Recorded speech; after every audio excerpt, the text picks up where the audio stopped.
যদি বলি বন্ধু, আপনি মাত্র ৫,০০০ টাকায় ব্যবসা শুরু করতে পারবেন, কোনো অফিস ছাড়া, কোনো অভিজ্ঞতা ছাড়া, এমনকি চাকরি ছেড়ে না দিয়েও। অবিশ্বাস্য লাগছে, তাই না? ঘাবড়াবেন না বন্ধু, আজকের ভিডিওটি শেষ পর্যন্ত দেখতে থাকুন, কারণ আমি আপনাদের দেখাবো বাস্তব এক্সাম্পল সহ কীভাবে অল্প টাকায় ব্যবসা শুরু করে অনেকেই লাখপতি এবং কোটিপতি হয়ে গিয়েছেন। এই যুবসাথী প্রকল্পের যুগে দাঁড়িয়েও লক্ষ লক্ষ যুবক প্রতিদিনই ভাবে, ইস, যদি আমার একটা ব্যবসা থাকতো। কিন্তু সাথে সাথেই মনে ভয় চলে আসে, আমার তো টাকা নেই, আমার তো অভিজ্ঞতা নেই, আবার ব্যবসা শুরু করে ব্যর্থ হলে সবাই হাসবে। আর এই ভয়গুলোই আমাদেরকে আটকে রাখে।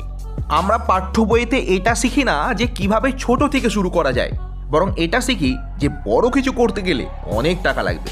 কিন্তু বাস্তবতা কি জানেন তো বন্ধু, আজকের পৃথিবীতে ব্যবসা শুরু করার সবচেয়ে বড় বাধা টাকা নয়, বরং মাইন্ডসেট। অনেকেই ভাবে ব্যবসা মানেই বড় দোকান, অনেক স্টক এবং অনেক লোকজন নিয়ে কাজ কারবার। কিন্তু এসবের শুরুটা, সেটা মনে হয় চোখে পড়ে না অনেক মানুষেরই।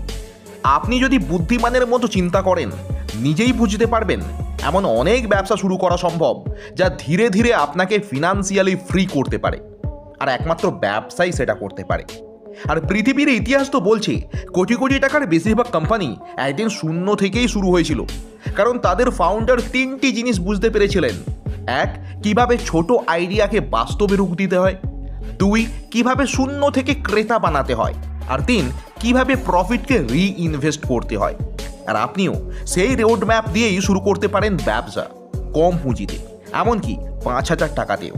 চলুন এবার দেখে নেওয়া যাক সেই ৫টি ব্যবসার সম্পর্কে যেগুলো সত্যি সত্যি আপনি আজকের দিনে দাঁড়িয়ে ৫,০০০ টাকা দিয়ে শুরু করতে পারবেন। প্রথম ব্যবসাটি অবশ্যই একেবারে অফলাইন ব্যবসা, রিয়েল টাইম ব্যবসা। সেটা হলো কোনো ফুড বা ছোট রেস্টুরেন্টের ব্যবসা। আমাদের দেশের খাবারের চাহিদা কখনো শেষ হবে না। ভারতবর্ষের মানুষ যে কত খাদ্যপ্রেমী সেটা আমরা সকলেই জানি, আমাদের ইদানিংকালে ফুড ব্লগারদেরকে দেখে। লাখো লাখো ফুড ব্লগার রাস্তায়, সেম কন্টেন্ট, কিন্তু প্রত্যেকটাতে ভিউজ অফুরন্ত।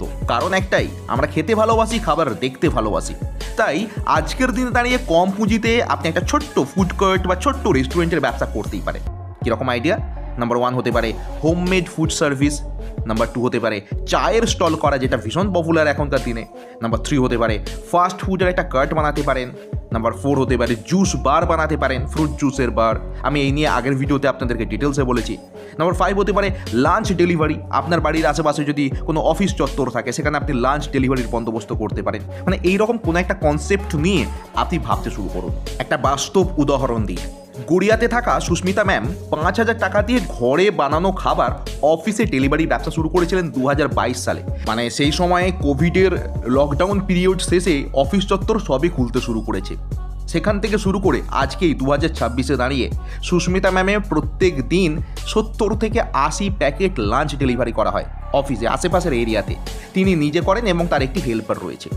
ভাবুন, বাড়িতে থেকে তিনি ৩,০০০ টাকা পুঁজিতে যে ব্যবসা শুরু করেছিলেন, আজকে সেই ব্যবসাতে প্রত্যেক মাসে লক্ষাধিক টাকার রেভিনিউ আর্ন হয়।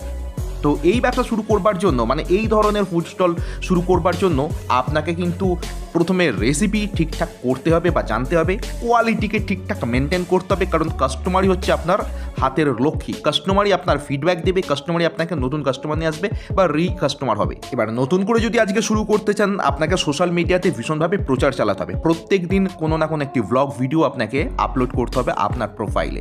আপনি যে ব্যবসা করছেন ফুড রিলেটেড, সেই বিজনেস সংক্রান্ত, কাস্টমার জানবে, তারপর না আপনার কাছে আসবে, তারপর আপনার খাবার ট্রাই করবে, ফিডব্যাক নিতে হবে। ফিডব্যাক অনুযায়ী আপনার খাবারকে কোয়ালিটি মান বাড়াতে হবে। ইনভেস্টমেন্ট মোটামুটি ৫,০০০ থেকে ৬,০০০ টাকা, ৭,০০০ টাকার মধ্যে এনাফ। আপনি চায়ের একটা স্টল খুলুন, আপনার বাড়ির আশেপাশে যেখানে মার্কেট প্লেস রয়েছে, একটা টেবিল, প্লাস্টিকের ফোল্ডেবল টেবিল নিয়ে গিয়ে ১,০০০ টাকা খরচ করুন শুধু ডেকোরেশনের জন্য। টেবিলটাকে ডেকোরেট করা, টেবিলের সামনে ব্যানার লাগানো, এই ডেকোরেশনের জন্য ১,০০০ টাকা খরচ করুন এবং চা বিক্রি শুরু করুন। তবে বিক্রি শুরুর আগে নিজেকে কিন্তু ভালো কোয়ালিটির, ভালো অথেন্টিক, কাস্টমার যেই চা খেয়ে আবার দ্বিতীয়বার আপনার কাছে আসবে দোকানে, সেই রকম চা বানানো শিখে নিতে হবে। রেসিপি আপনাকে ঠিকঠাক জানতে হবে। তো এরকমভাবে আপনি যে কোনো ধরনের একটা ফুড স্টল বা ছোট রেস্টুরেন্টের ব্যবসায় নামতেই পারেন। এবার আসি দ্বিতীয় ব্যবসায়, এবং সেই ব্যবসাটি হলো রিসেলিং বিজনেস। এই বিজনেসটি তাদের জন্য পারফেক্ট যাদের পুঁজি আছে কম কিন্তু অনলাইনে অ্যাক্সেস আছে অনেক বেশি। এবার রিসেলিং ব্যবসাটা কি, এটা খুবই সহজ কথায় আপনাদেরকে বোঝানো যেতে পারে। আপনার নিজের কোনো প্রোডাক্ট থাকবে না, আপনি অন্যের প্রোডাক্ট বিক্রি করবেন, অন্যের বাড়ি থেকে নিয়ে এসে কিন্তু কমিশন নেবেন প্রত্যেক প্রোডাক্টের ওপর। কীরকম, এরই একটা বেস্ট মডেল হচ্ছে আজকের দিনে ড্রপ শিপিং ব্যবসা। এরকম বিভিন্ন রকম ব্যবসা হতে পারে, হোলসেলে কাপড়, জুতো বা ফিমেল অ্যাক্সেসরিজ বিক্রি করা, ফেসবুক মার্কেট প্লেসে বিক্রি করা, ইনস্টাগ্রামে বিভিন্ন পোস্টের মাধ্যমে বিক্রি করা, ড্রপশিপিংয়ের ব্যবসা হতে পারে। এরকম ব্যবসা, যে কোনো ধরনের ব্যবসাই কিন্তু রিসেলিং বিজনেস। আপনার নিজের প্রোডাক্ট নয়, প্রোডাক্ট হবে অন্যজনের ম্যানুফ্যাকচারারের, সেইখান থেকে আপনি ডাইরেক্ট কাস্টমারকে শিপ করবেন, কিন্তু মাঝখান থেকে কমিশন আপনি পাবেন। একটা বাস্তব এক্সাম্পল দিই, বহরমপুরে থাকে সৌভিক দত্ত। 7,000 টাকা দিয়ে ড্রপ শিপিং ব্যবসা শুরু করেছিল 2024 সালের শেষের দিকে। মেয়েদের ব্যাগ রিসেলিং করতো এবং শুরুটা করেছিল আমাদের চ্যানেলের ড্রপ শিপিং ব্যবসার যে একটি গাইডেন্স ভিডিও রয়েছে সেই ভিডিও দেখেই।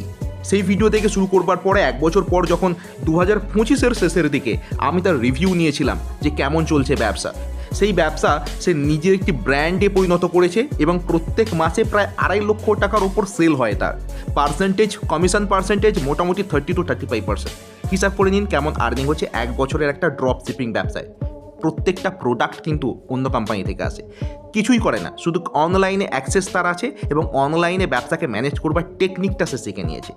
এই রকম ব্যবসা হচ্ছে রিসেলিংয়ের ব্যবসা। তাহলে শুরু করবেন আপনি কিভাবে? প্রথম কাজ হচ্ছে বেস্ট প্রোডাক্ট খোঁজা, এমন প্রোডাক্ট যেটা অন্যরা সেল করছে না বা করলেও অনেক দামে করছে, কিন্তু আপনার কাছে এমন সাপ্লায়ার আছে যার কাছ থেকে আপনি কম দামে সেল করতে পারবেন। এখন আপনি যদি শাড়ি রিসেলিংয়ের ব্যবসার কথা ভাবেন, ফেসবুক মার্কেট এত এইরকম শাড়ি রিসেলারে ভরে গেছে যে নতুন করে শাড়ি রিসেলার হতে গেলে আপনাকে খুব হিউজ স্টক রাখতে হবে আর খুব চিপ প্রাইসে বিক্রি করতে হবে, না হলে কম্পিটিশনে টেকা যাবে না। তাহলে শাড়ি বা পোশাক আশাক ছেড়ে অন্য সেগমেন্ট নিয়ে ভাবুন। বাচ্চাদের টয়েস মানে চিলড্রেন টয়েস একটা খুব ভালো সেগমেন্ট, এখনও কিন্তু আনএক্সপ্লোর্ড রয়ে গেছে। মানে মডার্ন টেক রিলেটেড যে টয়েসগুলো আছে আনএক্সপ্লোর্ড রয়ে গেছে। প্রথম দিকে আপনি ড্রপ শিপিং মডেলে না গেলেও নিজের প্রোফাইল, নিজের পেজ বা ফেসবুক মার্কেট প্লেস এগুলোকে ইউজ করতে পারে। আরে শুরুই করুন না, রিসেলিংয়ের ব্যবসা তো খুব বেশি ইনভেস্টমেন্ট নয়, মোটামুটি 5,000 টাকা নিয়ে অনায়াসে শুরু করা যাবে। এবার আসি তৃতীয় ব্যবসা নিয়ে, যেটাও আপনি কম পুঁজিতে শুরু করতে পারবেন। এটা একটু গ্রামাঞ্চলের দিকে হলে বেস্ট হয়, কারণ ব্যবসাটি হলো এগ্রিকালচারাল বা ফার্ম ব্যবসা। মানে যারা শহর থেকে একটু দূরে থাকেন বা গ্রামে থাকা বন্ধুদের জন্য তো বেস্ট ব্যবসা হতে পারে। যারা ভাবছেন গ্রামের বন্ধুরা যে আমরা টিফিন সার্ভিস কী করে দেবো, আমাদের এখানেও তার অফিস কাছারি নেই, তাদের জন্য এই কনসেপ্টগুলো কিন্তু কাজে লাগাতে পারেন আপনারা। যেমন মাশরুম চাষের ব্যবসা শুরু করতে পারেন, একটু ট্রেনিং নিতে হবে আপনাকে ভালো কোনো জায়গা থেকে, তারপর শুরু করে দিতে পারেন। সেই মাশরুম আপনার বাড়ি থেকে শহরতলি এরিয়ায় যে সমস্ত কাস্টমাররা মাশরুম খেতে পছন্দ করেন, রেগুলার বেসিসে তারা কিন্তু আপনার কাছে অর্ডার করবে। মানে মাশরুম চাষের ব্যবসা এমন একটা ব্যবসা যেটা মানে একবার শুরু করলে কাস্টমার আপনার বাঁধা হয়ে যাবে যে হ্যাঁ আমার 100-150 কাস্টমার রয়েছে, প্রত্যেক মাসে টাইম টু টাইম এরাই কিন্তু আমাকে অর্ডার দেয়, আমি সাপ্লাই দিই। এটা একটা ব্যবসা হতে পারে। এছাড়া সবজি চাষ, মানে এমন সবজি চাষ যেগুলো দামে বিক্রি হয়, যেমন লেটুস শাকের চাষ করতে পারে, আপনি বেবি কর্ন চাষ করতে পারেন। কনসেপ্টগুলো কিন্তু ভালো করে মন দিয়ে শুনুন। এগুলো কিন্তু গতানুগতিক বিশাল জমিতে অনেক টাকা খরচ করে ধান চাষ, আলু চাষের মতো চাষ নয়। এগুলো হচ্ছে একটু বেশি প্রফিটেবল চাষ। আপনি ধনে পাতার চাষ করতে পারেন, বেশি জমি না, আপনার কাছে 1 কাঠা 2 কাঠা জমি থাকলেও সেখানে আপনি বাণিজ্যিক উপায়ে ধনে চাষ করতে পারেন, ধনে পাতার চাষ করতে পারেন। সেই ধনে পাতা জানেন আপনি মার্কেটে অফ সিজনে কত টাকা কেজি দরে বিক্রি হয়, আর 12 মাসই আপনি কিন্তু এই ধনে পাতা চাষ করে বাজারে সাপ্লাই দিতে পারেন।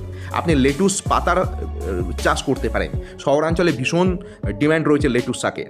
তো এইরকমই বাণিজ্যিকভাবে ছোট্ট এরিয়ার মধ্যে কম পুঁজিতে আপনি শুরু করে দিতে পারেন এগ্রিকালচারাল বিজনেস, যেমনটা করছেন নদিয়ার কৃষ্ণনগরের হাসান আলী ভাই।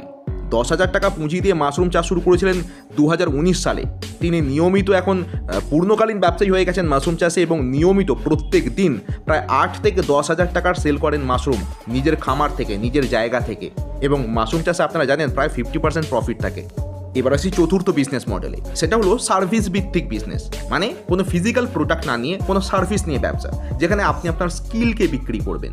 যেমন ধরুন আপনি গ্রাফিক ডিজাইনের কাজ করতে পারেন, ভিডিও এডিটিংয়ের কাজ করতে পারেন, ডিজিটাল মার্কেটিং নিয়ে কাজ করতে পারেন, কন্টেন্ট রাইটার হতে পারেন। মানে এইগুলোকে শেখার জন্য আপনাকে ইনভেস্ট করতে হবে। এখন গ্রাফিক ডিজাইন বা যেমন ধরুন লোগো বানানো, থাম্বনেল তৈরি করা, এখন এআই তৈরি করলেও এআই কি আপনার এক্সপেকটেশন অনুযায়ী করতে পারে?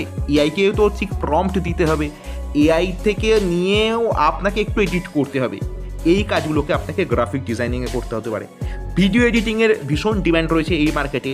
শর্ট রিল বা শর্টস ভিডিওগুলোতে এডিটিং করতে একজন 1,500 থেকে 2,000 এমনকি 5-6,000 টাকা পর্যন্ত চার্জ করেন। ইন্ডিয়াতে এমন অনেক ভিডিও এডিটার রয়েছে। লং ফর্মের ভিডিওতে তো এডিটিং চার্জের কথা বাদই দিলাম, পার মিনিটে আপনাকে 1,500 থেকে 2,000 টাকা খরচ করতে হয় লং ভিডিওতে। এই রকম ডিম্যান্ড রয়েছে। তার জন্য আপনাকে শিখতে হবে, মানে আপনাকে ভালো করে ভিডিও এডিটিং শিখতে হবে এমন কোনো জায়গা থেকে যেখান থেকে মডার্ন ডে ভিডিও এডিটিং আপনি শিখতে পারেন। তার জন্য আপনি খরচ করুন 2,000-5,000 টাকার কোর্সে, শিখুন ভালোভাবে। যেমন আপনি একটা উদাহরণ দিতে পারি, কোচবিহারের প্রীতম হালদার 4,000 টাকা দিয়ে ভিডিও এডিটিং শিখেছিল। এখন সেই ফিভার ওয়েবসাইটে ফ্রিল্যান্সার হিসাবে দেশি বিদেশি ক্লায়েন্টদের বিভিন্ন ভিডিও এডিটিংয়ের কাজ করে। মাসে লক্ষাধিক টাকা আর্ন করে সেই ভিডিও এডিটিং করে। তার কোয়ালিটির কথা ভাবুন। আমার সঙ্গে নিয়মিত কথা হয় ভিডিও এডিটিং নিয়ে। আর এগুলো যেহেতু সার্ভিস ভিত্তিক বিজনেস, আপনার স্কিলটা একদম আপ টু ডেট হওয়া প্রয়োজন, এবং স্কিল দিয়েই আপনি কিন্তু ক্লায়েন্ট পাবেন, রিপিটেড ক্লায়েন্ট পাবেন। প্রথমে যে ক্লায়েন্টের কাজ করবেন তার থেকেই আপনি রেফারেল কাস্টমার পেয়ে যাবেন। এইভাবেই এই ব্যবসাটা শুরু করা সম্ভব। স্কিলকে আগে এনরিচ করতে হবে, আর তার জন্যই আপনার ইনভেস্টমেন্ট।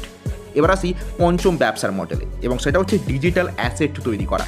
এটা একটা ভবিষ্যৎমুখী ব্যবসা। ডিজিটাল অ্যাসেট মানে বুঝেই গেছেন যে এটা কোনো ফিজিক্যাল প্রোডাক্ট না, ডিজিটাল প্রোডাক্ট। আপনি নিজে তৈরি করবেন ডিজিটাল প্রোডাক্ট।